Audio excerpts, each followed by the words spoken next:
My name is Michael Guyette, publisher of the Lead Lag Report. Joining me for the hour is the TQLAGirl herself, Kim. Kim, introduce yourself to the audience. I know you've done a lot of these spaces. A lot of people are probably familiar with you doing these spaces, but who exactly are you? How'd you get interested, involved in markets, and why TQLA? Well, how I got into the markets, actually, I used to work for IBM before I got into healthcare, and I had started buying, discounted stocks that we would get from an employee discount, and I really kind of started watching how it worked, and then before you knew it, I was getting interested with the biotech, so I invested in a lot of biotechs and things like that, and we're going back like 15, 20 years, but I did it for long term, and then I probably fell into the same category the majority of the day traders now are, which is COVID came, and before you knew it, everybody was a professional day trader.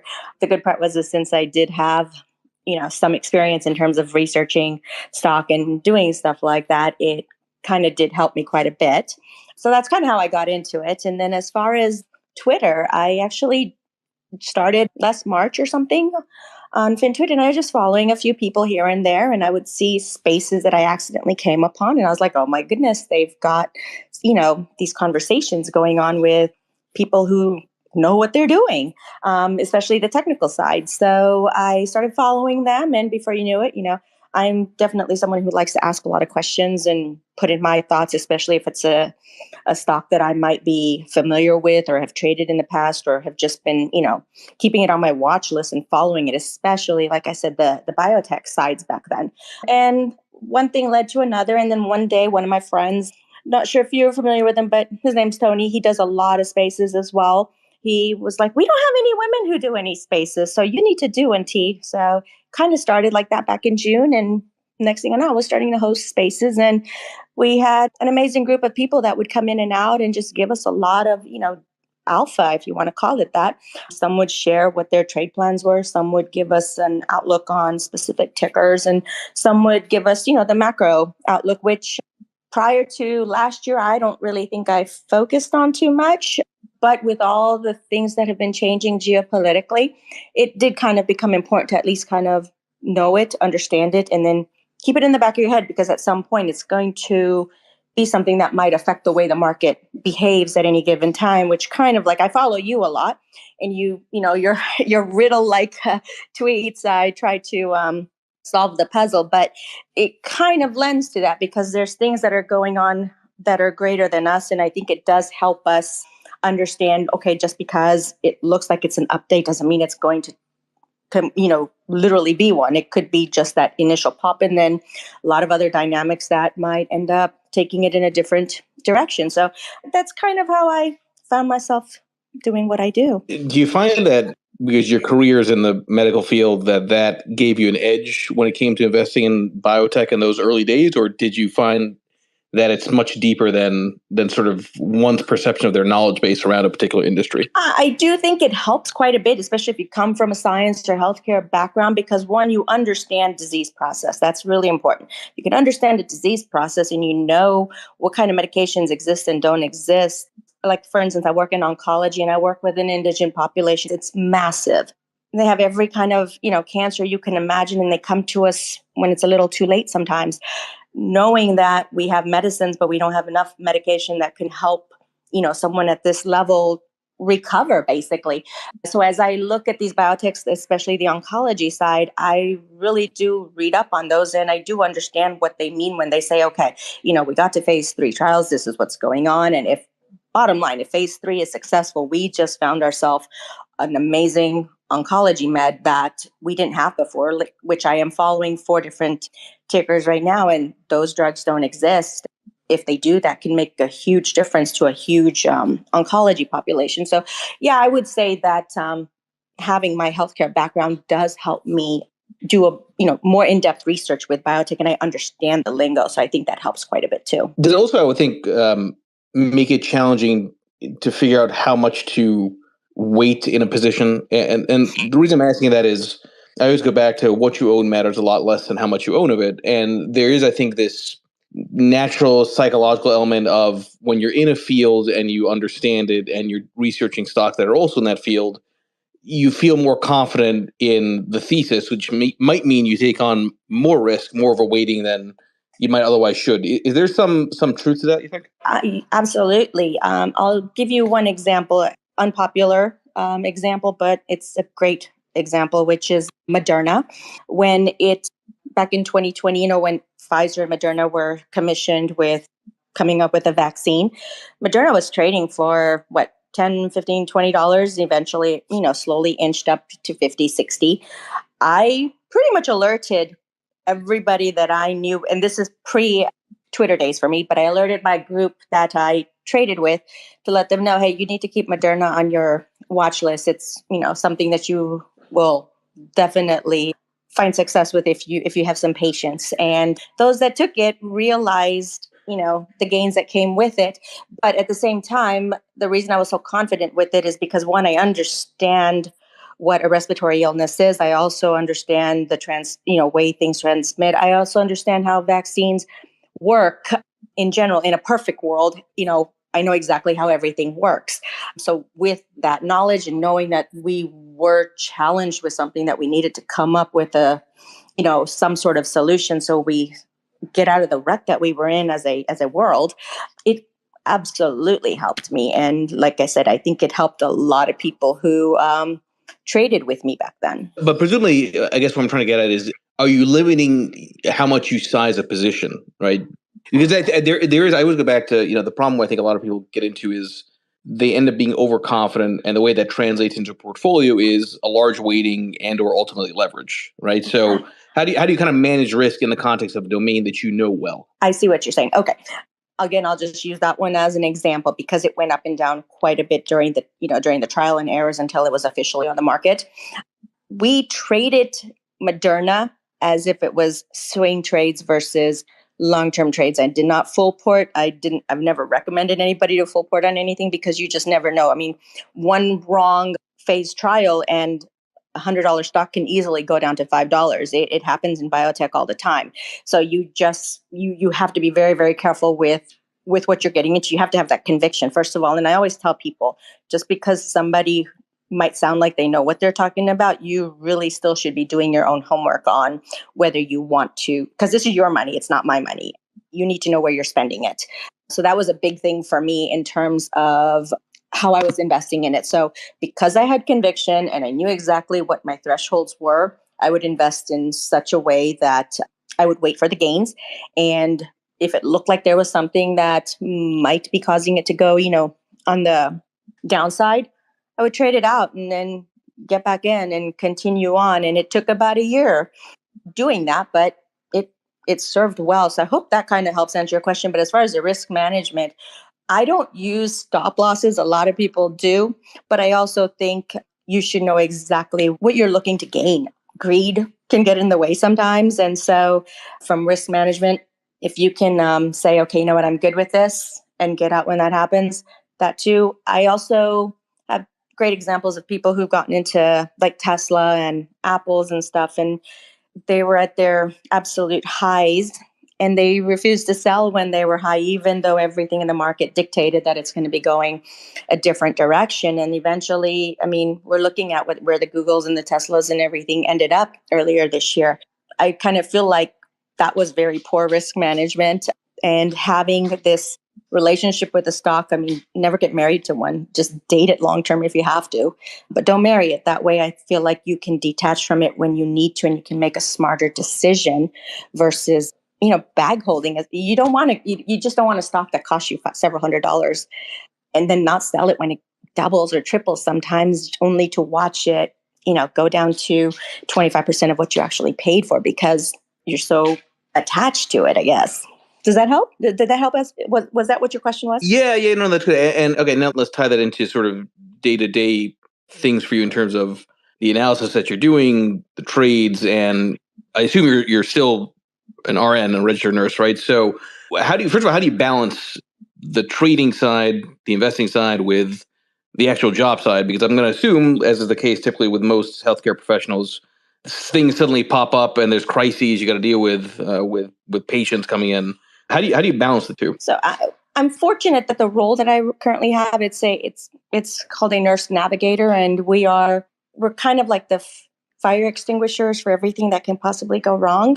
Our job is, and especially because it's an indigent population, there's a lot of hand holding that goes on. So our goal is to keep these patients on track, make sure they don't fall off the wagon of their treatment, because one missed chemo or one missed radiation can literally set a patient back quite a bit, especially if they've got a very invasive cancer. So my role is really doing that. So I don't have that, let me jump up onto the floor and run and, take care of these patients. So that has afforded me the luxury of being able to do, the trading that I do. Now, there are days that it's just crazy. And I might be in a trade. Sometimes I have to cut my losses, because if I don't, by the time I get done with whatever emergency comes up, I get wiped out. And that happened to me a few times. I'm not ashamed to say it, because, I think we're all human and we make mistakes and we learn from them. But with that being said, that's kind of how I've managed it. And then there's days there's some amazing days I wish I was able to trade, but I can't, just because my priority is the patient. My trading is second, at least, until I leave the field. So with that being said, I try to make sure that if I'm trading, especially on high volatile days, I literally have time to be sitting in front of my screen to watch my trades. But if I know that that's not going to happen, then I essentially sit it out, which I think is still smart, because you're not losing any money, right? Yeah, no, 100%. And it's interesting, just given, again, that backdrop, maybe I'm not going to characterize this the right way, but when you're a doctor, when you're a nurse, and you're dealing with patients, I'm going to assume you have to, which makes some sense, you have to be somewhat disconnected from the emotional pain, right, of seeing somebody suffering, right? I mean, that's why I always give all the credit in the world to those that are in the healthcare industry. It's got to be emotionally very challenging to see, what a lot of these people see in their day-to-day, work. That, let's call it dispassionate sort of removal of the self from the patient. Does that, you think, maybe give you a little bit of an edge from a trading perspective? Because if you're not going to be emotional around patients, at least outwardly, maybe that actually benefits you in terms of managing your own emotions when it comes to volatility. Well, I might not be a great example for that one, because I actually work I used to do hospice full time, and it got very heart heavy. So I scaled back and I only work weekends with hospice, because it is my true nursing love.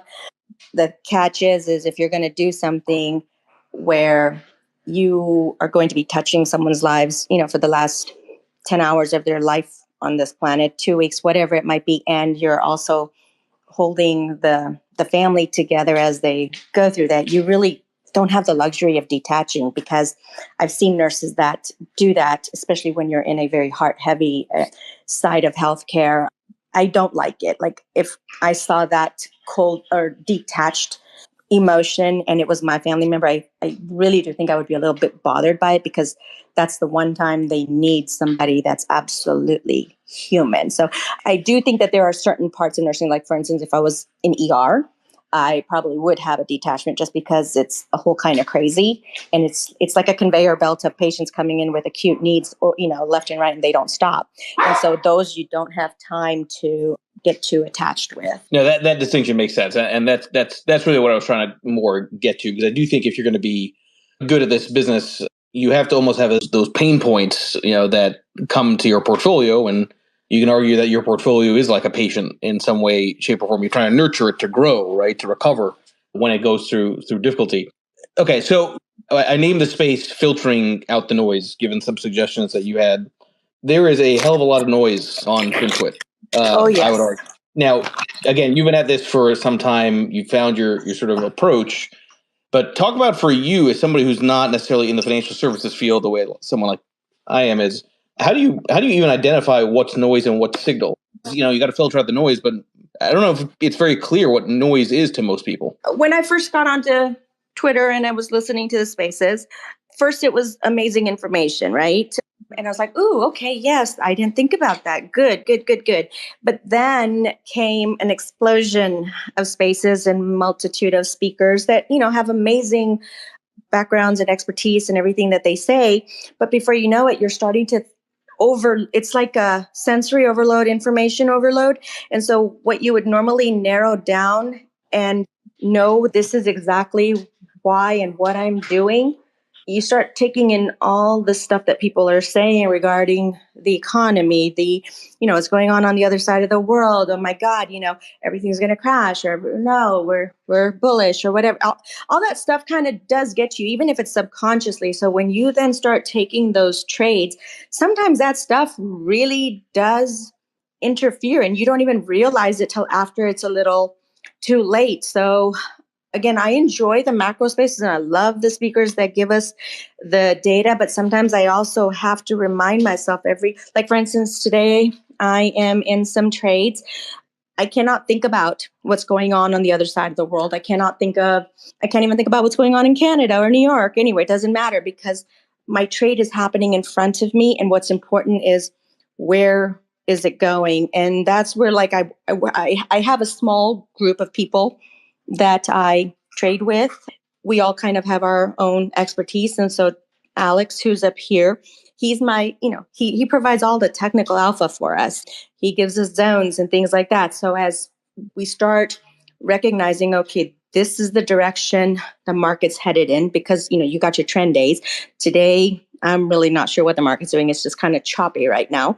But at some point, it's going to make a decision. The technicals matter at that point, and anything and everything outside of that is kind of irrelevant. It's noise. But if you focus too much on that, I do think it gets in your way. Like I used to think when people said, oh my gosh, this is happening, oil's about to tank or whatever, I would run in and get these puts because I didn't understand oil. I didn't understand how it worked. I really didn't understand the macro side. And I would buy these shorts only to find out that it was accurate information, but it didn't apply to this week. It applied to like 2 months down the road or something like that. So noise like that can, again, like I said, really interfere with how you decide what it is that you're going to trade, especially if you're day trading. Now, if it's long-term and you're going into it for long-term purposes and you're getting in at a good price and you have conviction in it and you're okay holding out on it for a long time, that's a whole different story. But as far as a day trader, you've got to filter that out. And then there's the other piece, which is, and I see your tweets all the time, the ugly people, the toxic people. There's a lot of that too on Twitter. And so that can really mess with your head too. You had mentioned that I did spaces and stuff. And yes, I kind of stopped doing that at the end of the year, mainly because I really didn't want to deal with a lot of the people that would come in and they just brought a lot of negativity, ugliness, bad behavior. If you didn't agree with their thesis, whether it's bull or bear, it was full on attack mode. And that doesn't serve a purpose for anybody. And honestly, it messes with my head because I'm here to have a good time while I'm trading, and hopefully people who get information from me benefit from it too. And when that happens, it ruins your day. And sometimes it really can interfere with how you manage your trades because you're so preoccupied, just being flustered by what happened. Meanwhile, your trade just went south and whatnot. So I kind of feel like a lot of noise exists in various different ways. So getting myself with a smaller group, folks that I trust, and having, the various different expertise that they bring to the table has really helped me quite a bit. Yeah, I mean, I'll add to that. I think learning and arguing tend to be mutually exclusive, right? You can't really learn something if you're arguing in a loud, emotional way. And I think this is the dilemma that I myself see with Twitter Spaces. Sure, you're giving everybody a voice, but I have to tell you, I mean, I pop into some of these spaces that have large number of people, and I see the speakers, and I know some of the speakers like personally, and I know they don't know what they're talking about, and I know that they're saying things which are factually not true, but people go to them and listen to them and ask them questions as if they're experts. They can't even verify if what they're saying has validity or verify their credibility. So it does create this really, I think, fascinating dynamic where, yes, you can get a lot of information. Yes, it can be helpful, but it actually might really muddy the truth because of the speakers and their own understanding of the way the world works. Absolutely. And I brought Alex up here because to also add some thoughts. Now, by the way, for those in the audience, I did not when Kim said to me, "Do you mind if I bring my friend Alex up?" I said, "What's his username?" And I said that because I wanted to see if I had blocked him, and I did. I didn't realize initially, and I did unblock you, Alex. And as I always say, I'm very trigger happy on the blocking lately because last year really got to be too much, especially when people were bringing in my father. But not that you did that, Alex, but I'm glad to see that we can prove to the audience here that you can block somebody and unblock them and still have them on Spaces. So welcome, Alex. Yeah, no, thank you. And I appreciate you unblocking me. And I wasn't even, I all of a sudden she mentioned she was going to come on here, and I was like, I haven't seen his Spaces in a while, and we realized why all of a sudden. But yeah, man, I mean, it's all good. It's water under the bridge. I'm not even honestly, I don't really know what it would have been necessarily.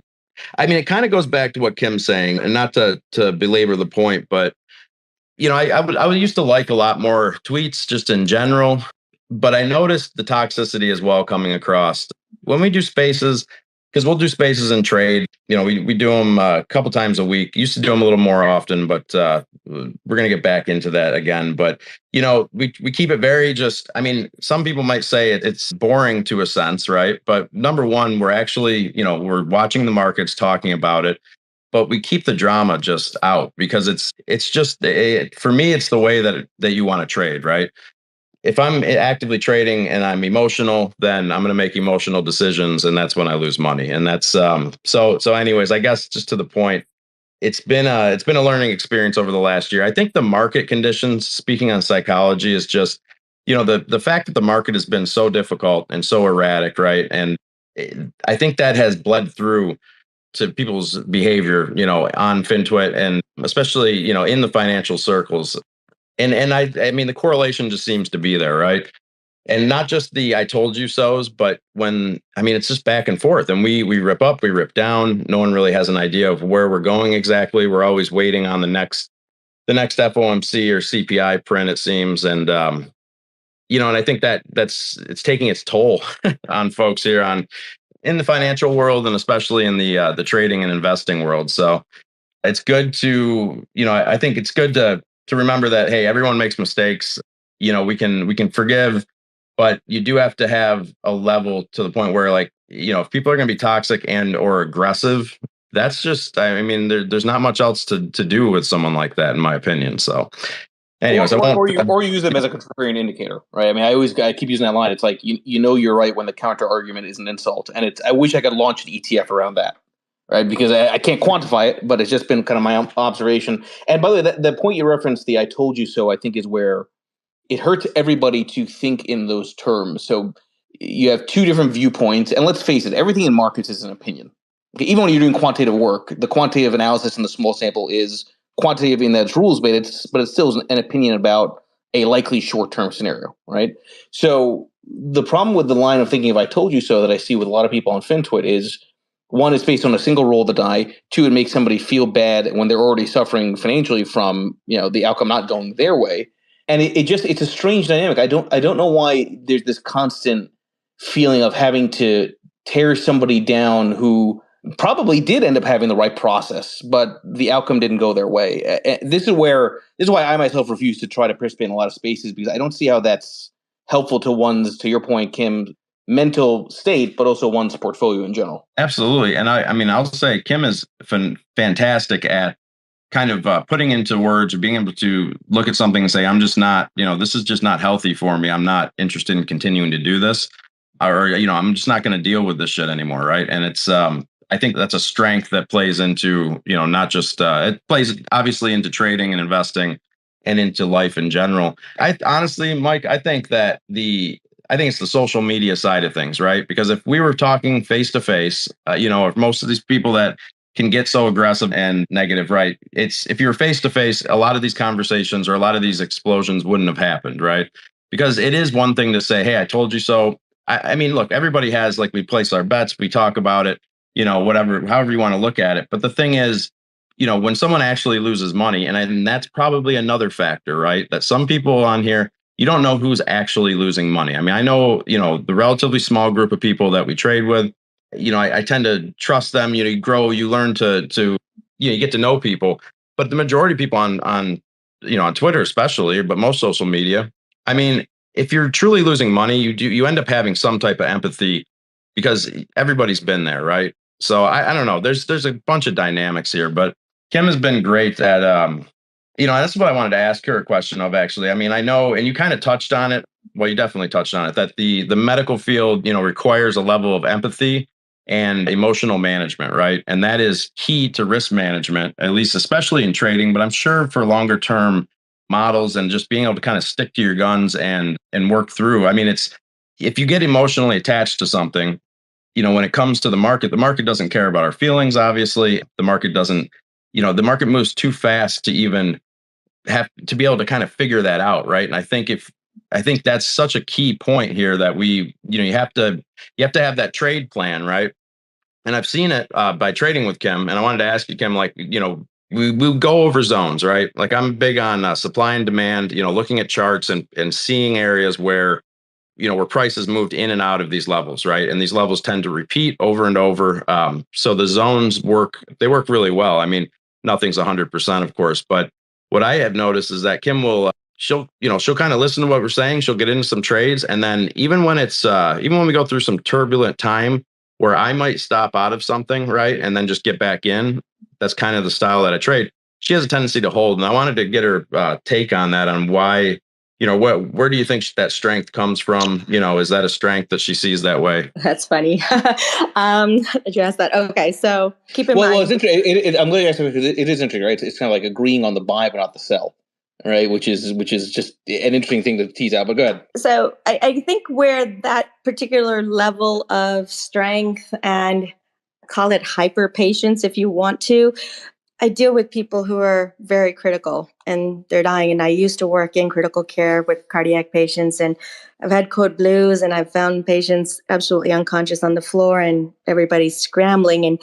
one thing you cannot do is panic when you are dealing with life and death. And I think that gives me the self-control in terms of being able to tolerate keeping myself calm. Like even when I lose, most people will never know that I had a bad trade day because I don't let it affect, the way everybody sees me. And I think that just comes with the sheer nature of being in an environment where, to me, life is priceless. And so if I can keep calm while I'm trying to keep somebody still breathing and their heart still beating, then I can definitely muster what it takes for me to hold out on that trade. So I think that's where it comes from. It's just a internal threshold I've built up over time in that way. And I look at it that way too. Yes, it ruins your day when you lose money too.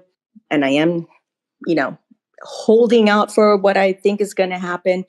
But it's just, I don't know, it's a mental strength that I've accumulated over time. It's probably the best way I can explain how the healthcare comes in. But it is perspective, right? I mean, you're kind of hitting on it, right? It's like, all right, so you lose, you're down a few percentage, in your portfolio in a day. Okay, but then when you're close to seeing what you have seen in your career, because that's what you're expected to do, right? It puts your own pain in perspective relative to others that are suffering a lot more. Oh yeah, all the time. And I use, for me, it's in every aspect of my life. It's not just in trading. Like it could be 2 years ago, had a very bad breakup. What kept me grounded was real. And at that time I was working hospice full time, and the universe would always send me one of the most difficult type of cases. And when I say difficult, meaning it's just a very complicated situation that's going to take so much to make sure that this patient's last few days of life are as comfortable as possible. I see that, I do that, I'm knee deep in it. I'm witnessing, the family go through the challenges they are. I'm feeling their pain because I'm with them for several hours when I initially get them onto hospice. And I recognize, I'm going through heartache, and yeah, it hurts like a bee, but I'm still alive and I'm breathing, and I get to go home to my family and my kids and everybody, and nobody in my family is in that situation. So my heartache is tiny little thing. It's just a thing that's going to pass over time. What's not going to pass is this family's, emptiness from the family member passing. So I kind of use that to help make sure that no matter how bad something is, I can still stay focused instead of wallowing in my sorrows. I don't let myself get caught up in a bad day or bad event. And trading is very stressful because it's money. It's our financial future, right? And when you lose it, it is definitely a stressor, but I don't let it beat me up, because at the end of the day, there's more to life than money sometimes. No, it's, you know what, and I just want to add something to that real quick, is that this is something that I've talked about a little bit in the past, but like mainly anger, right? But anything that's fear driven, right? And I mean, if you try to like get emotions down to the base level, it's really like love and compassion, and then the opposite of that is really fear, right? Fear and anger. And they have scientifically proven that when we go into a fear mode, right, our IQ drops, our level of cognition drops, because our brains tend to go to the older part of the brain, right? I don't know the technical term off the top of my head, but it's truly, you got to think about it in the sense that if we operate in a fear mentality, whether that's anger or anxiety, if you let the stress get to you, you're literally retarding yourself, right? Or you're literally lowering your ability to think cognitively. And in something like trading or any other high stress environment, especially like the medical field, that's key, right? Like that's why obviously I'm sure, emergency surgeons, they're cool as a cucumber, as they say, but it's but you can think about it. There's true, there's numbers that truly point, right? Scientific evidence that points to the fact that if we can, you can be smarter just by being able to manage your fear. So I just wanted to throw that in there because it made me think of it, because that's, I think that's what you're kind of describing there, or it seems like it to me at least. Which by the way, I'll circle that back to the toxicity point, right? Because part of the toxicity is making you feel uncertain, making you feel emotional, which increases cortisol, which increases stress, which makes somebody physically unhealthy, which makes them think less. And Kim, I want to go to you on this. How much of that dynamic on FinTwit is age-based and gender-based? And the reason I'm saying that is it's kind of the old idea that it's a bunch of these, finance bros, right, that are in their 20s, that are, raging in terms of their ability to trade really well, not as experienced. They think they know everything. There's this great Oscar Wilde quote. It's, I'm not young enough to know everything, right? How much of FinTwit and that toxicity, I think, is maybe related to that just demographic? So on FinTwit, like as far as the speakers, the women are outnumbered by the males. So if you were to do it just based on numbers, there's always going to be more men. But if you did it based on percentages of those that actually participate, I think it's across the board. With the men, it's a lot of, and I'm sorry for all the guys that are listening that I do normally converse with. I'm sorry, but you guys are all guilty of it. It's an ego thing. And that's human nature too, though. Our egos are always, in the forefront of everything that we do. But I think some egos are bigger than others, and that gets in the way. And if you don't get your way, that's when like the rudeness, the yelling, the screaming, I'm right, you're wrong. How, you said this and you said that, and it hasn't happened yet. I mean, it's across the board when it comes to the men. So that's really the argument I hear over and over and over. It's like proving who is right. On the women's side, it's a lot of cattiness, which is unfortunate. Now, for me, I've always had a larger male population as my friends growing up.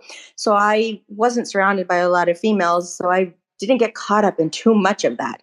Coming to FinTwit, I feel like it's making up for all the years I didn't have to deal with all of that, because it's there, and it's select few, but they're there. And again, we're all in our, well, at least I think most of the speakers that come up, they're at least in their 30s, if not into their 40s and upward bound. So the age range that behaves the way they do, I'm like, are you like a high school kid locked up in a 50-year-old's body? What's going on? Because they really do show a side that typically is not normal for their age.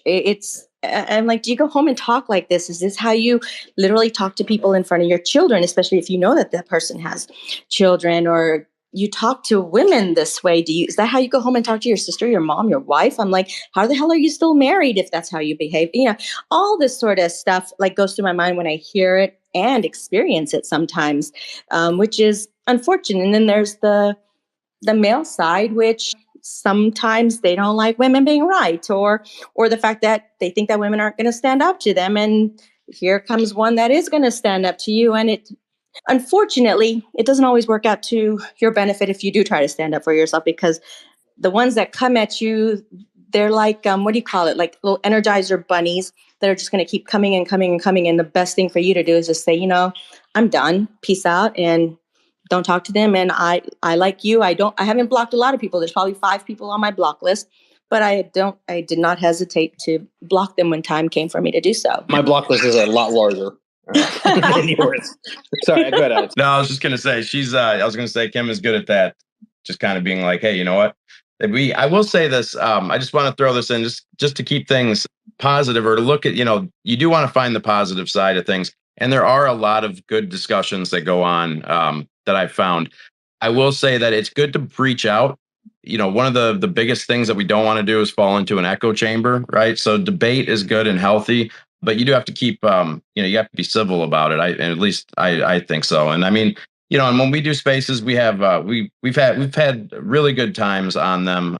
Again, we just kind of push the drama out. We don't tend to get a lot of it, but I'll tell you, man, I think the way you manage your, we can joke about a block list, but at the same time, your discussions tend to be relevant. You just cut the bullshit out right away. I've seen a few other people do this, and it's effective, right? So it really comes down to the hosts, and I think the group of people that you that you surround yourself with. So I mean, that's where the group that Kim and I are part, that we kind of created, or she has like a side, she has her own kind of group that we all kind of come together, and there's always healthy debate inside of them and discussion, right? So it's really just, I don't know, you just have to kind of pick and choose, right? But I think it's important to focus and to kind of seek that out, because there are great discussions, right? Like spaces that you're doing, Mike, is, like I said, I hadn't heard them in a while, and now I know why, but there's been some really good speakers. I've been introduced to a lot of people. Right. No, I told you why. Yeah. No, I But know. That's what I mean. I'm joking. Yeah, no, it's absolutely. No, I know now. Yeah, absolutely. I'm teasing. Man, it was holy shit. But hold, go ahead, man. No, I think the key thing though that kind of unifies all this is like, you've got to find people that have skin in the game. Okay, so listen, I last year I was very public about the hell I went through. Right, so I'm very sensitive on people attacking me, because it's like I'm suffering financially. That's context, right? In the context of what I myself kind of put out there and why I frame things the way that they're framed them. Same thing with you, Kim. Same thing with you, Alex. I think the key thing is you've got to find people that have skin in the game and that are respectful of others that are in the arena, right? And I think, and Kim, I'm curious to hear your thoughts on this. One way to identify if somebody has skin in the game is if they're public about their losses, right? Because you're going to always have people that will pound their chest about how good they are and how great this trade is, but they're talking about a 200% position or gain from something that's 0.5% of their portfolio. That's not skin in the game. Skin in the game is a concentrated bet, whether it's an entrepreneurial venture or it's a concentrated investment, right? So for you, Kim, how do you even meet Alex to know that he's, one of the guys that has skin in the game? Let's get into that origin story for a second. But just how do you even know who to follow? Right? Who has the skin in the game? Trial and error over a year of being in various spaces and reading their tweets and conversing with them. I mean, talking to people is, I don't know if, sometimes I just wonder if people haven't figured it out, but communication, if you can put your cards on the table and just talk to each other like, you're human beings trying to fight, you're fighting the same battle, and the enemy is the market, and your goal is to win, then why can't you just talk like your teammates versus adversaries? Because that's what it kind of turns into. And I guess going through the different spaces, speaking on them, hosting them when I did, I got to learn who was genuine with what they were speaking of, because we would have side conversations too and things like that. So you get to know people as you talk to them. So I think communication was probably one of the big key factors in how I got to know who I kind of wanted in my specific circle. So that's kind of how it worked out for me. And again, the benefit of having hosted spaces and then helping co-host them, I just by sheer nature was exposed to a lot of speakers and got to interact with them. So I got to know who the characters that I would definitely want to, communicate with all the time and have them teach me whenever there's an opportunity, and I can run an idea by them whenever I've got a question on something. So I think that was probably the key piece of is the communication. Now, as far as skin in the game and knowing who's what, we all, knowing who really is trading with us and not just blowing smoke or whatnot. The group that we have, we literally run our trades by each other. We're like, okay, we're doing this. Here's the levels. Here's this. Like traders, aka Alex, is probably my biggest resource when it comes to the absolute technical stuff that I really want to make sure I have, completely black and white as much as possible. Because when I take these trades, I want to make sure I'm getting in at the right time and exiting at the right time, and or knowing that these levels are coming up. Hence, how do I, stay in the game a little bit longer than others who might sell a little bit earlier? It's just one, understanding that. Two, having somebody who can provide you the knowledge that you may not be completely strong with. So my strong suit is not the technical stuff. But one of the things I learned when I worked for IBM was it's not what you know, it's do you know who you can go ask and get the right answer from in order to be able to do what you have to do. So it's leaning on the resources that you have. And we all bring something to the table in our group. We talk about the good plays, and we even, believe it or not, we even be like, oh my God, that was a horrible day today. We take, we trade live so much together, and of course we're day trading and doing short-term swings. So we're able to do that. I mean, we're talking about ideas, right? And saying, hey, I'm looking at this level. Okay, I'm getting into the trade. So it's like, anybody that's like following along or that listens to us long enough, kind of like the whole thing, the process is all there. And I think that type of transparency, and it's available to us because we're doing, we're taking these shorter trades, right? I mean, obviously, if you're building up an investment that's going to last for over period of months to years, it's a little bit harder to do, right?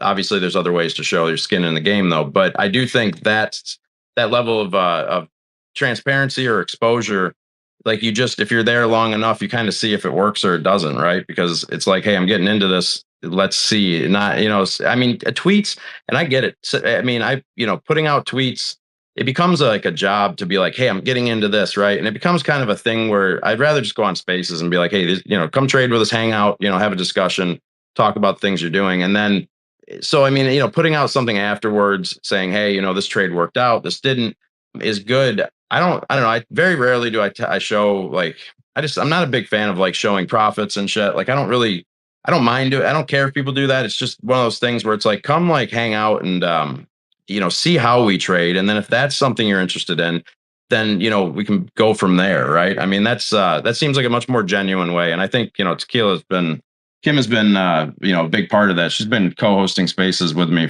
I mean, for a long time, really. We kind of hooked up and, a good group kind of came together, and I think people, I'll tell you, as far as the toxicity goes, and Kim's been vital to this. One of the reasons that our Spaces have kind of taken off, right? I mean, they're not huge, but it's a solid group of people who are actually interested, and can converse afterwards about it. And there's the toxicity just isn't there because, we, I don't know, how do I put it? Like we're constantly, like we're putting ourselves out there, and there's just no time or room for the bullshit, right? Because everybody, I mean, if you're day trading or you're doing these short-term swings, you're gonna have, I mean, part of risk management is being able to accept, hey, this trade has gone against me.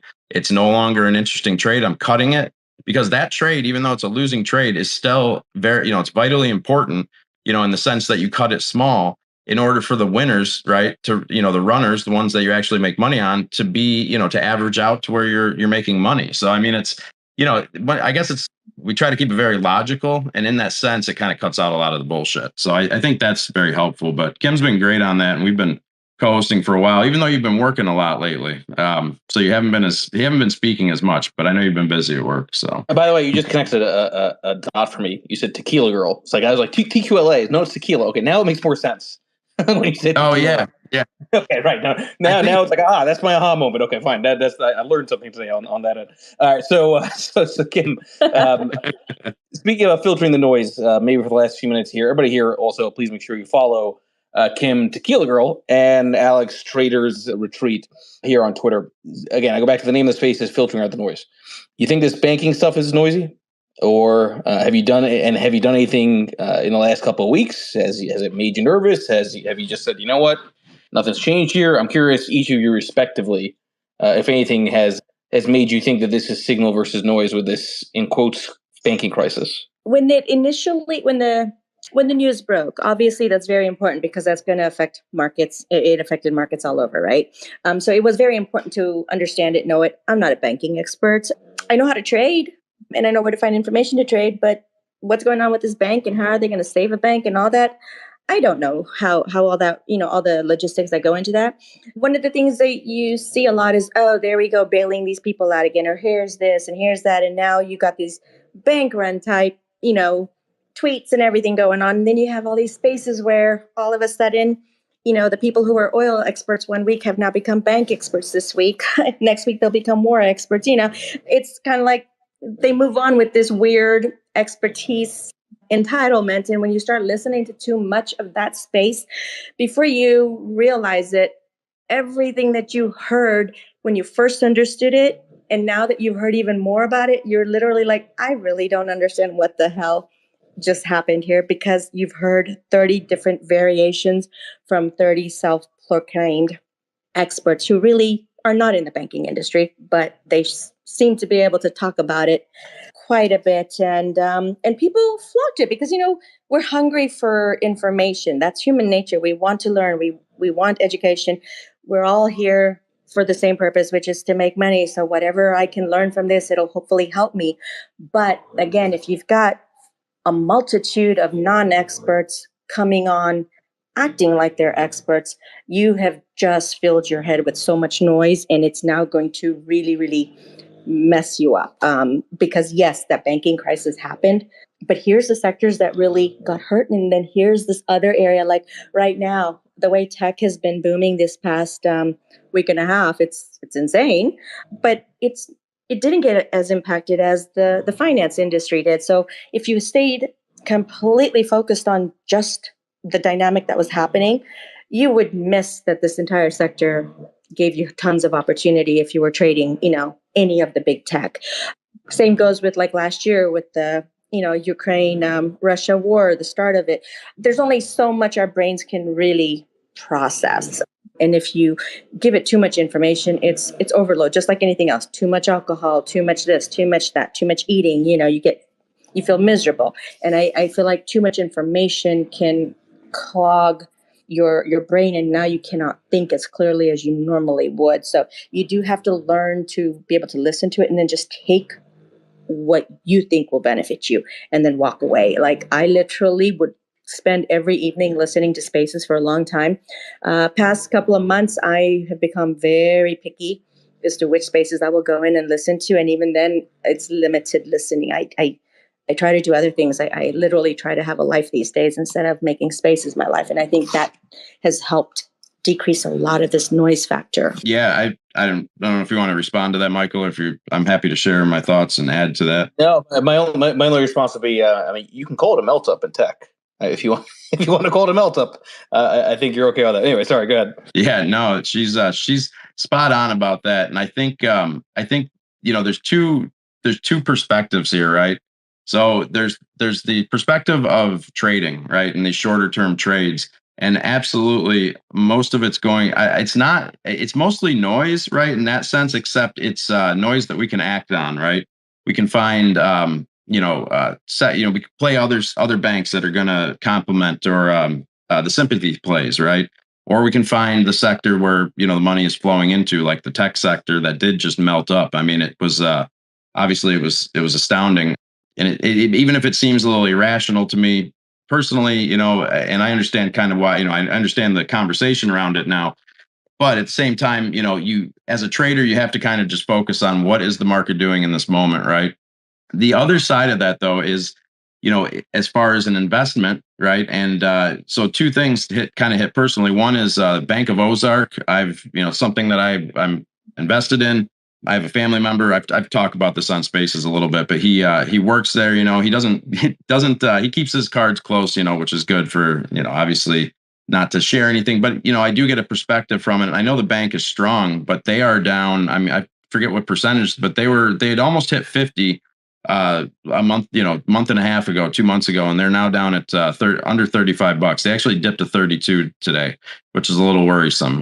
And it's like, I do have some puts that I sold down to 30, which I'm happy to have exercised, right? But I watch that with a different.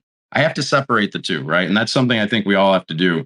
You have to separate the two and understand that yes, there is a real issue going on, but when we're trading, we need to still kind of, buy the rumor, sell the news type of situation. And, and that's tough, right? And definitely, I think a lot of I think there's some great discussion on FinTwit. I do think it gets repeated over and over and over and over. And it's kind of like not even beating a dead horse. It's just, it can confuse the matter more than what needs to be, right? Like once the facts are out there, okay, we need to kind of step back and process that information. So, for me personally, I have, so I have skin in the game. Plus, my wife works for a fin market company, right? She's, it's a smaller startup. Now, granted, they actually had money in Silicon Bank up until I think it was like 3 months ago, and they pulled out all but like 1.5 million. So it was, which was still worrisome, but it was, obviously the majority had been pulled out previously for other reasons. But that could have been a big issue, right? So I think that signal to noise. I mean, I think there is real signal in there, right? But I think also there's going to be a ton of noise with it. We can use that noise as traders to our advantage if we're able to kind of step back. I think the key to a lot of this is, we tend to look at things subjectively as humans, right? Kind of like we're immersed in our perception. And it's important to kind of take a step back and realize that the lens that we're looking through and seeing, what's going on in the world and in the markets, we want to kind of see what lens we're looking through. And, when we do that, we can tend to look at things objectively, right? With an O. So, if you don't want to be subjective, you want to be objective. And when we do that, we can kind of separate the two, or at least I can, or I think that I can, right? I can kind of separate the fact that, hey, I'm invested in OZK.